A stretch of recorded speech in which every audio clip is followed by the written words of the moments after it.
Avec tout ce qui se passe avec la COVID-19, c'est sûr que ça l'a bouleversé et que ça bouleverse encore le monde du livre. Mais est-ce que ça veut dire qu'il y a nécessairement plus de titres nouveaux annoncés ou qu'il n'y a pas eu de projets de films qui se sont signés?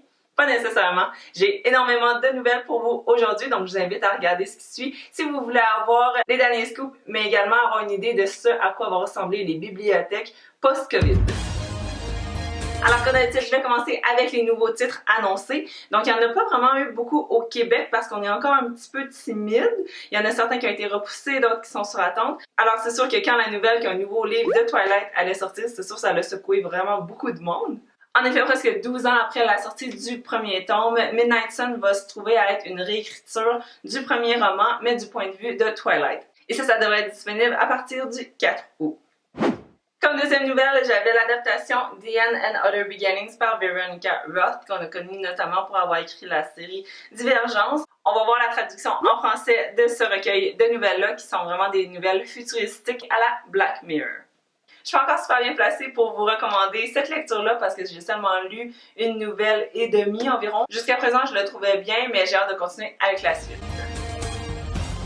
On se trouve déjà à être au deuxième bloc, donc l'actualité du monde du livre. Premièrement, j'ai un mea culpa à faire parce que j'ai complètement oublié, c'était sur ma liste, mais j'ai complètement oublié de vous parler de la nouvelle page Facebook qui a paru le mois dernier, qui se trouve être la page officielle de Booktube Québec. Il repose vraiment toutes les vidéos des Booktubers québécois, donc je vous encourage fortement à aller vous abonner pour avoir les nouveautés, parce que moi-même j'ai fait des découvertes de personnes que je connaissais pas, puis de vidéos qui m'ont vraiment intéressée. Donc je vais vous laisser le lien dans la barre d'infos comme d'habitude. Ensuite, juste avant la fermeture des commerces obligatoires, les libraires avaient eu le temps de voter pour leur coup de cœur préféré. La liste des finalistes de ce fameux concours de prix des libraires, qui est vraiment un prix prestigieux, a été révélée le 7 mai dernier.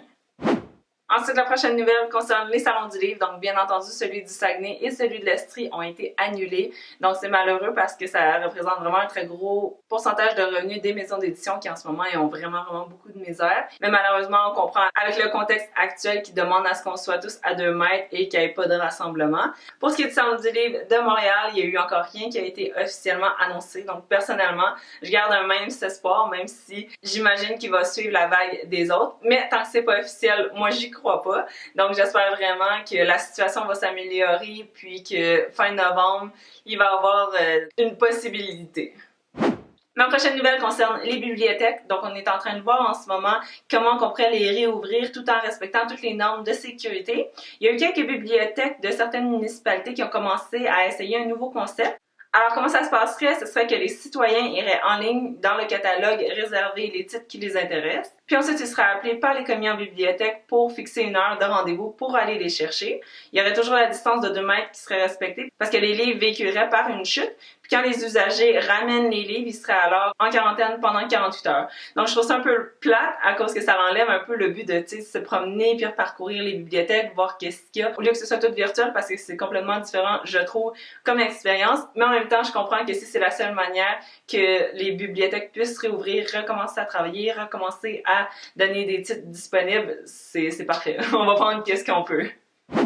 Et finalement, la dernière nouvelle de ce blog-ci, ça concerne le mouvement Aide tes libraires, dont le lien GoFundMe sera mis dans la barre de description. Donc en ce moment, je pense que la dernière fois que j'ai regardé, il était à presque 9 000 $. Le but, c'est bien sûr d'encourager les librairies indépendantes de chez nous. Puis moi, j'ai contribué en achetant un t-shirt qui a été dessiné par David Goudreau. Il est super beau, je vais vous le laisser ici.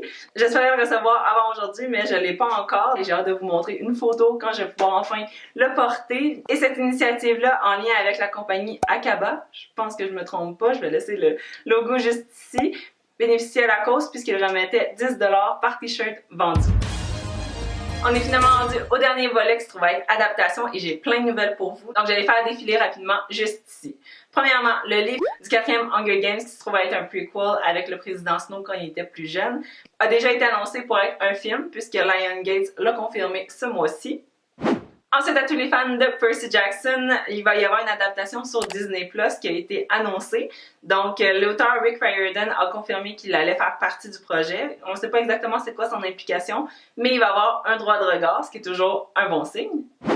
La prochaine nouvelle concerne un auteur que j'ai pas encore lu, dont j'ai une œuvre sur mes étagères, qu'il faut absolument que je lise parce que j'entends que de bons commentaires de tout le monde. Et c'est Patrick Ness qui a écrit le scénario d'un remake de Lord of the Flies. C'est une bonne nouvelle parce que j'ai toujours voulu lire ce classique-là, mais j'avais pas eu l'occasion jusqu'à ce qu'on annonce la sortie d'un film à venir.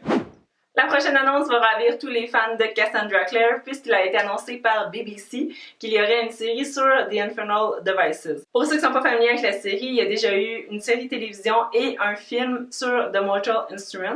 Et c'est autour de cette série-là de voir une adaptation. Donc ça se passe avec des personnages différents, mais dans le même monde. Puis ils pensent peut-être vendre la série à un distributeur tel Netflix. J'ai bien hâte de voir ça parce que j'ai pas lu encore les livres qui sont juste là de Mortal Instrument. J'ai vu le film, pas la série, mais j'ai adoré les livres The Infernal Devices. Donc on n'a pas encore de confirmation sur le casting ou quoi que ce soit, mais on sait que le pilote a été écrit. La prochaine nouvelle va faire plaisir aux fans de thriller parce que Stephanie Perkins a annoncé que son roman There's Someone Inside Your House va voir le jour sur Netflix. Donc il va y avoir une adaptation de cette histoire-là, très action, avec 2 filles et un serial killer. Pas vraiment mon genre, mais je vais peut-être la regarder. La prochaine nouvelle va ravir les fans de Jenny Han puisqu'ils ont vu le livre 1 et 2 adaptés sur Netflix. Là, on pense que le 3e, Always and Forever, Lara Jean, va être bientôt disponible sur Netflix. Pour ceux qui n'ont pas suivi, je vous conseille vraiment de voir les 2 premiers films ou de lire la série parce que c'était vraiment super bon. J'ai vraiment beaucoup aimé cette adaptation-là. Puis dans cette 3e volet, on suit le personnage de Lara Jean dans sa dernière année du secondaire, donc elle est vraiment stressée avec l'université, puis qu'est-ce qui va se passer avec sa relation. Puisque le tournage a été complété l'été dernier, on est soulagé de savoir qu'il devrait paraître sous peu. Je sais pas si vous êtes encore là, mais si oui, courage, il n'en reste que 2. La première concerne le roman Station 11 qui va se voir adapté en mini-série. Donc on sait pas exactement quand, puisque le tournage a été interrompu. La production de cette histoire de pandémie se fait interrompre par un vrai contexte de pandémie, donc c'est assez ironique. Parmi la distribution, on va retrouver Mackenzie Davis, qu'on a connu dans The Martian et dans Black Mirror notamment. Sinon, on va terminer en beauté avec une nouvelle qui concerne une œuvre près de chez nous. Effectivement, Kim Thuy a révélé que son œuvre Rue, qui a été publiée en 2009, va se voir adaptée en long métrage. Donc c'est vraiment le fun parce que ça va se concentrer sur sa jeunesse à Thin. Et le réalisateur Charles-Olivier Michaud a promis que ce serait une adaptation très fidèle à ce récit de réfugiés de la mer de Vietnamiens qui sont venus trouver refuge au Québec. Malgré que l'auteur va être conseillère sur le plateau, elle leur a laissé complètement carte blanche, puis elle a même dit qu'ils étaient super courageux de se lancer dans ce défi-là. Il n'y a évidemment pas encore de date, surtout avec le contexte de la pandémie, puisque certaines scènes se tournaient au Québec, mais aussi en Asie.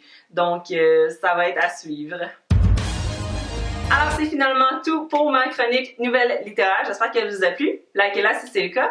Laissez-moi savoir dans les commentaires si vous avez entendu une nouvelle dans ces 3 blocs-là que je n'aurais pas vu ou que je n'ai pas mentionné. Je vous invite à visiter la barre de description si jamais vous voulez voir les liens que j'ai mentionnés. Et bien sûr, à vous abonner à cette chaîne-ci si vous voulez rester au courant du monde du livre. Bye bye, on se retrouve la semaine prochaine!